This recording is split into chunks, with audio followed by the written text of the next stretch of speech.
વર્ષ 2016 આ એક એવો સમય હતો જ્યારે ભારતમાં મુકેશ કાકાની જીઓની એન્ટ્રી થઈ હતી। ત્યારે મોટી મોટી ટેલિકોમ કંપનીઓ તેમની સામે હથિયાર નીચે ફેંકી દીધા અને હાર માની લીધી।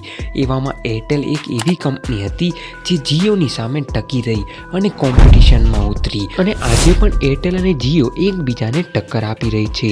તો એક સાયકલના પાર્ટ્સ વેચતા વ્યક્તિએ કઈ રીતે એરટેલ જેવી મોટી કંપની ઊભી કરી, આવો જાણીએ આજના આ વિડીયોમાં। મિત્રો, વર્ષ 1957માં પંજાબના લુધિયાણામાં કોંગ્રેસના સાંસદ સતપાલ મિત્તલના ઘરે એક પુત્રનો જન્મ થાય છે અને તેનું જ નામ છે સુનિલ ભારતી મિત્તલ। તેના પિતા ભલે સાંસદ હતા, પરંતુ સુનિલ મિત્તલ એક બિઝનેસમેન બનવા માંગતા હતા અને એટલે જ પોતાનો અભ્યાસ પૂરો કર્યા બાદ પિતા પાસેથી ફક્ત 20,000 રૂપિયા લઈને સુનિલ મિત્તલ સાયકલના પાર્ટ્સ વેચવાનું શરૂ કરે છે। થોડો સમય આ બિઝનેસ કર્યા પછી સુનિલ મિત્તલને એ સમજાઈ ગયું કે આ બિઝનેસમાં નફો ખૂબ ઓછો છે અને આગળ વધવાની તક પણ નથી। ત્યારબાદ તેને અલગ અલગ અનેક બિઝનેસ કર્યા અને પછી બિઝનેસ કરવા માટે તેને વિદેશ જવાનો વિચાર કર્યો। ત્યારબાદ સુનિલ મિત્તલ બિઝનેસ કરવા માટે તાઇવાન જાય છે। તાઇવાન જઈને સુનિલ મિત્તલે જોયું કે તાઇવાનમાં તો પુશ બટનવાળા મોબાઈલ ફોનનો ઉપયોગ થતો હતો, જ્યારે ભારતમાં એ સમયે રોટરી કેબલવાળા મોબાઈલનો ઉપયોગ થતો હતો। એટલે સુનિલ મિત્તલે તાઇવાનની એક કંપની સાથે પાર્ટનરશિપ કરી ભારતમાં આ ફોનનું વેચાણ શરૂ કર્યું।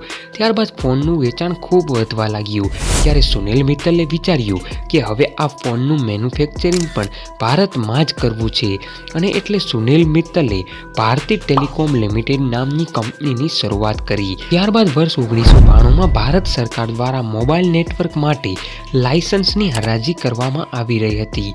ત્યારે આ હરાજીમાં સુનિલ મિત્તલે પણ ભાગ લીધો અને લાયસન્સ પ્રાપ્ત કરી લીધું। ત્યારબાદ વર્ષ 1997માં એરટેલ નામે દિલ્હીમાં પોતાની મોબાઈલ સેવા શરૂ કરી। એરટેલ થોડા સમયમાં બહુ મોટી સફળતા પ્રાપ્ત કરવા લાગ્યું। એરટેલના ગ્રાહકો દિવસે ને દિવસે વધવા લાગ્યા, પરંતુ શરૂઆતમાં સુનિલ મિત્તલને ઘણી પરિસ્થિતિઓનો સામનો કરવો પડ્યો હતો, કારણ કે સમગ્ર દેશમાં મોબાઈલ નેટવર્ક સ્થાપવા ખૂબ જ પૈસાની જરૂર હતી અને એ સમયે બેંકો પણ આટલી મોટી લોન ન આપતી। પરંતુ સુનિલ મિત્તલે હાર ન માની અને ઇન્વેસ્ટરોને કન્વિન્સ કરી પૈસા મેળવ્યા। આમ એરટેલ ધીરે ધીરે આગળ વધી રહ્યું હતું। એવામાં વર્ષ 2000માં BSNLની એન્ટ્રી થાય છે। BSNL ભારત સરકારની કંપની હતી, તેને લીધે તેને ફંડિંગ મેળવવું ખૂબ સરળ હતું।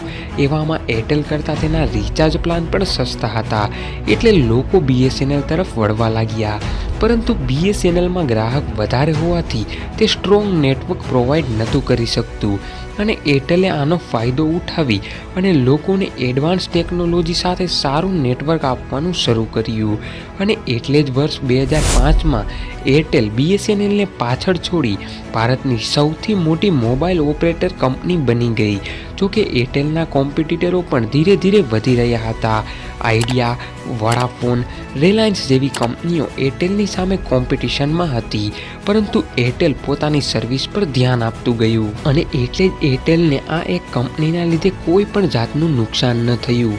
એવામાં એરટેલે વર્ષ 2012માં ભારતમાં 4G લોન્ચ કર્યું અને વર્ષ 2015 સુધીમાં 3 કરોડ ગ્રાહકો જોડી લીધા।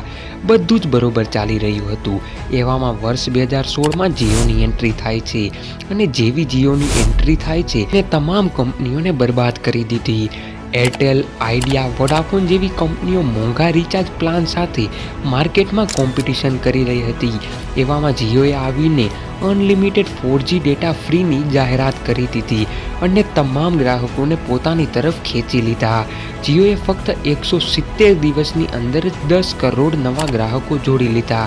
જીઓની એન્ટ્રી ભારતમાં થઈ તે પહેલાં ભારતમાં કુલ 12 ટેલિકોમ કંપનીઓ હતી, પરંતુ જીઓ આવ્યા બાદ ફક્ત 4 જ ટેલિકોમ કંપનીઓ વધી, જેમાં BSNL, આઈડિયા, વોડાફોન અને એરટેલ સામેલ હતી।